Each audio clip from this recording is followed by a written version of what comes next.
दोस्तों, आज की कहानी है बहू तुम डिलीवरी होने के बाद रसोई घर में पैर मत रखना। दोस्तों, कहानी शुरू करने से पहले अगर आपने हमारे चैनल को सब्सक्राइब नहीं किया है तो सब्सक्राइब कर लीजिए ताकि आपके पास पहुंचे हर नया वीडियो। ये क्या अनर्थ कर दिया तुमने बहू, जरा सी भी भूख सहन नहीं होती। आ तो रही थी मैं, यहीं पड़ोस में तो गई थी काम से। शारदा देवी ने घर में घुसते ही रसोई घर में खड़ी बहू को सुनाना शुरू कर दिया।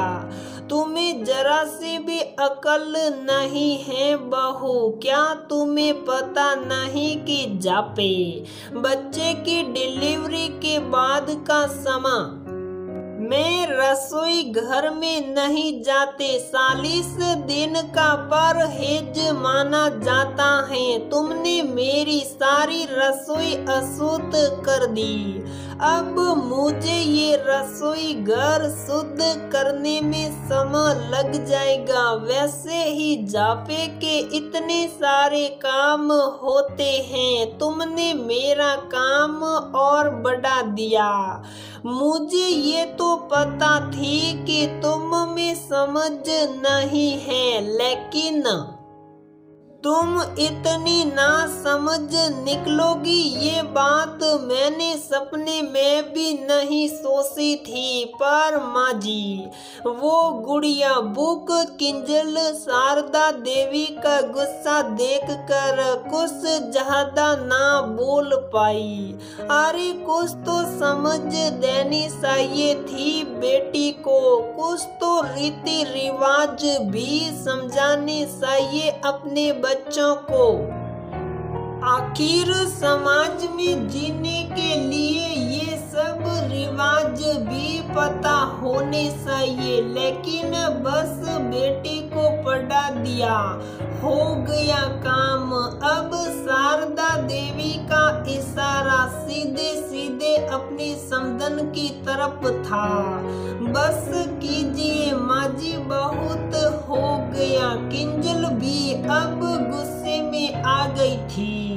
इतनी देर से आप मुझे बेकार की बातें सुनाई जा रही हैं, बिना ये कुछ जाने कि मैं रसोई घर में किस वजह से गई थी।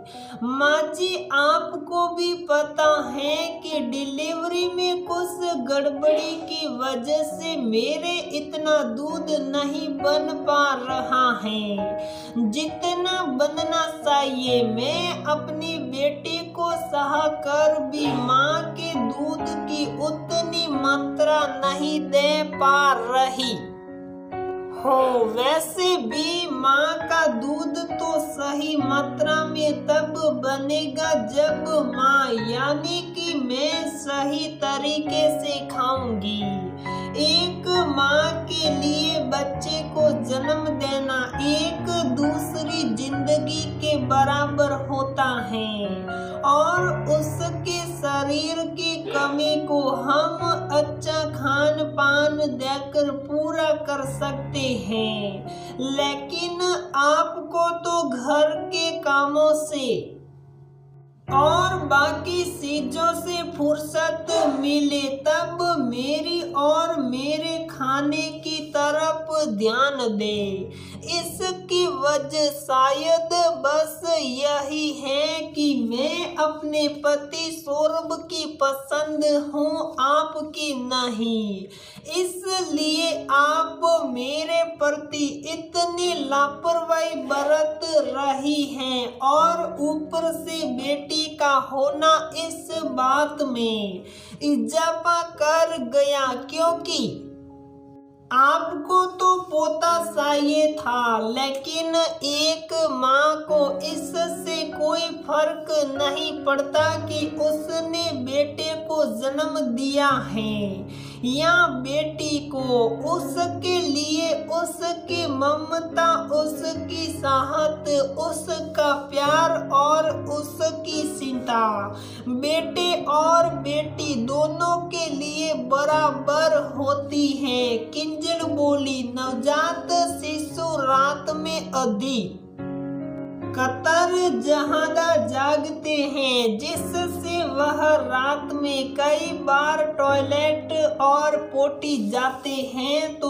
उनका पेट जल्दी जल्दी खाली हो जाता है और फिर उनका पेट होता ही कितना सा है।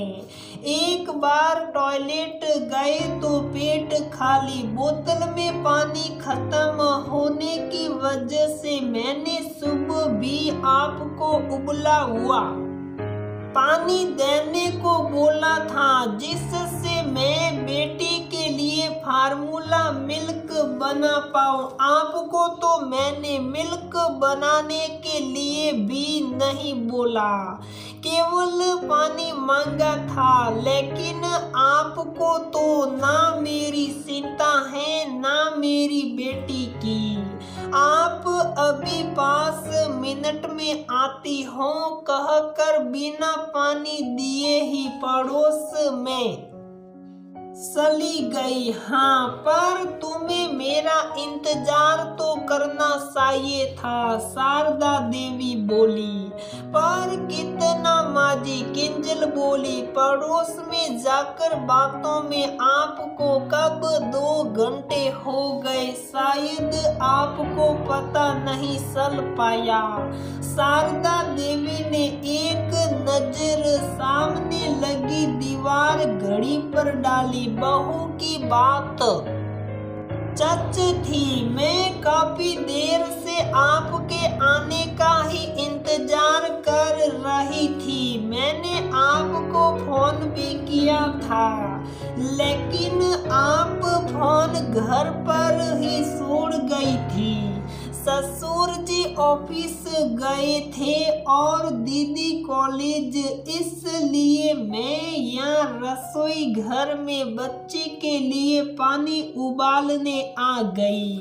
अब इस हालत मैं क्या करती, बच्चे को ऐसा ही रोता छोड़ देती। अगर मेरी जगह आप होती और मेरी बच्चे की जगह सौरभ, तो आप क्या करती? माँ जी, कोई भी रीति रिवाज किसी भी इंसान से बढ़कर नहीं है।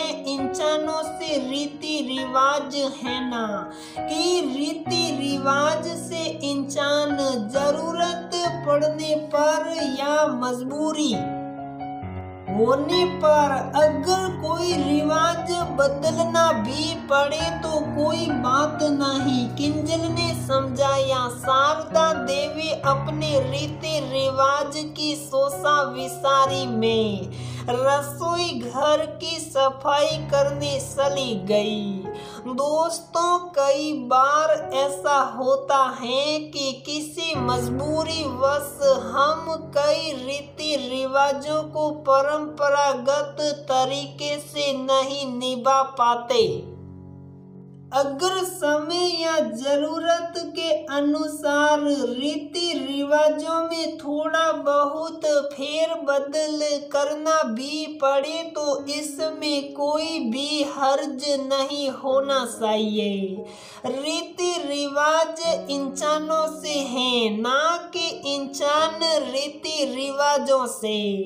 इस बात को ध्यान में रख कर समय के अनुसार हम अपने रीति रिवाजों में थोड़ा बहुत फेर बदल भी कर सकते हैं।